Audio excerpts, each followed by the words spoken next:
Our homeowners have more equity now than they have ever had.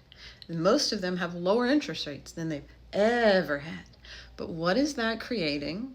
The golden handcuff.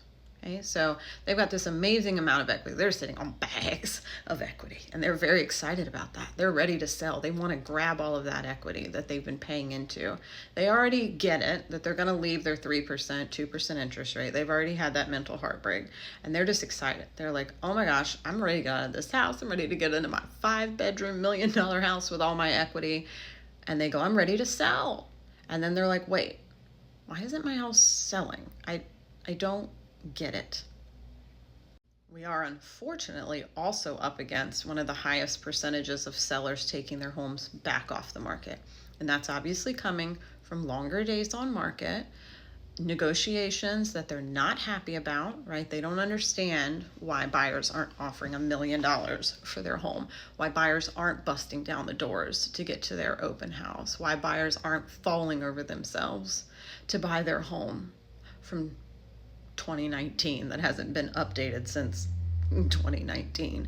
So they take their home back off the market and they go, I'll wait. I'll try it again later. It'll be better later. Well, if you saw one of my other videos, it's important to, again, lead with data, right? And remind people, hey, interest rates are lower now than they have been historically. So waiting for rates, not helping anybody. Housing prices coming down is still technically lower on average than it has been. So buyers have nothing necessarily amazing to wait for. So who's buying now is buying now. Whether you like it or not, the buyer pool is what you have as a seller. So as an agent, it's extremely important to think about what strategy you want to lead with to help keep your seller happy and get their home sold quickly. So when you're talking to your sellers, you're doing your seller presentation, you're trying to explain to the seller what you do differently to help them sell their house faster. You should not be in the seller's brain, okay? Because we already know a lot of times they're in la la land, right? They think they're sitting on a mansion that has not been updated in decades, and they think their house is just the most important thing that's ever existed. So you don't want to be in the seller's mind, honestly. You have to be leading from the buyer's mind, and you have to prepare your seller. Hey, if you were a buyer right now, sitting up against a 6.5% interest rate, and feel free to talk or use a mortgage calculator, talk to me as a lender and go, what do you think the average mortgage is actually going to be on this home that I'm trying to sell? So that way you can tell your seller, hey, if you were sitting up against a 6.5% interest rate potentially, and this could be their mortgage payment, if that was going to be the mortgage payment for your home, what would you expect? Right? Because for many of them, the new person buying their house could be paying double what that seller is. And so if you were going to have to pay double per month for your home, what would your expectations be? A lot of buyers, the feedback we're getting and they're giving their agents is that the homes are not updated. There's so many things they know they're going to have to go in and do. Like everybody's got to be a freaking DIYer at this point if they're buying a home that's not new construction. And that's part of why a lot of them are backing out after initial inspections, or they're not wanting to put in offers, or they are lowballing those offers, which is upsetting the sellers. So I would say one of the bigger strategy pieces is instead of pushing them, hey, let's get your house on the market right now. That way we can get in the game. We can start the jump rope going, look at their house. And if you see there are very obvious things that should be renovated that you know could help them get that house sold faster or for the money they think it's worth, then that's when they need to talk to us as lenders about using HELOCs to get those renovations going, right? So if they need to keep the house off the market for 30 days to take out this HELOC, get a contractor in, fix their kitchen, fix their bathroom, fix their flooring up, whatever it may be, most of them have the equity to do it. They just don't want to take it away, right? They just don't want to lose that equity. But I also remind people, if you don't sell your house, you're stuck in it anyway. So do you want to sell your house or not? Right? Do you want to go to your next house, or do you want to stay here forever because you don't want to put any money into it? You know, gardens don't grow that aren't watered. So if you want your house to sell, you may have to actually put some work into it.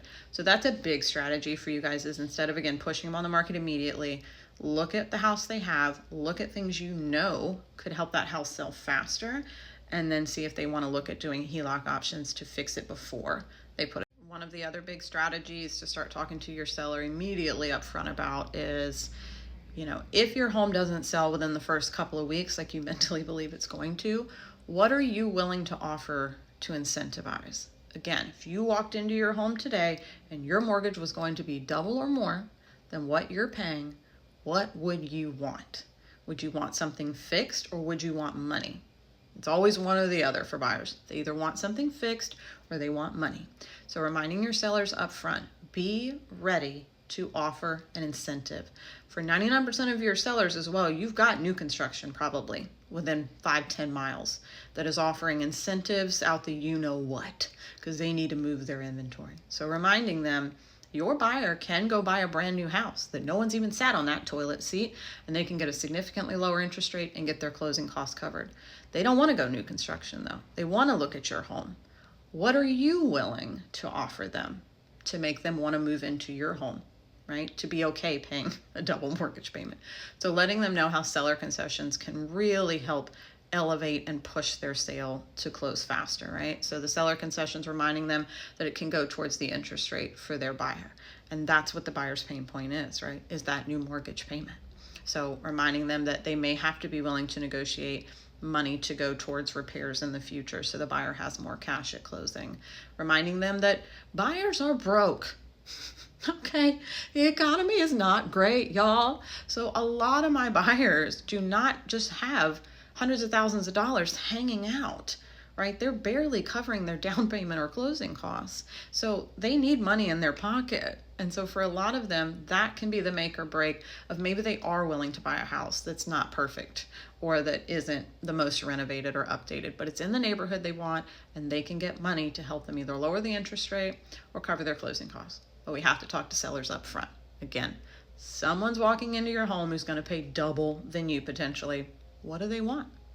And then third strategy is sometimes an awkward one, but it's the marketing and appearance of that home. So again, we got to lead from the buyer's mindset. The buyers are coming in, depending on your area, like Charleston, $450,000 on average for home prices. That's insane. If I, as a buyer, were to walk into a $450,000 house and it smelled weird, I'm going down the street. It's a hard no, right? It does not take much at all for buyers right now to back out. I've had more buyers back out of contracts this year than I have in 6 years. And it's not always major things like a roof. Some of it literally is just the longer they see that house in its condition or smell, they just, I don't want to do this anymore. So reminding your sellers, hey, you're asking people to come date your house and decide if they want to marry it. Not marry the house, date the rate, but decide if they want to marry your house. It needs to look good. It needs to smell good. Your house is going on a ton of first dates. So impressing upon your sellers, yeah, it's not 2020 anymore, bud. Your house has to look good because there's 10 more down the street that look just like yours probably. So reminding them, clutter's got to be gone. House needs to smell good. House needs to be clean. Impress your buyer for the first date that they come to meet your house, or they will go somewhere else because they don't have to buy. Hopefully that helps. I love to talk about strategies with any of my realtors, especially if places have been sitting for a while. I can look at it from an outside perspective and fresh eyes and sometimes kind of give feedback that I know it's tough as a realtor to give or talk about strategies. If you have any questions or want to talk about any of your listings, let me know.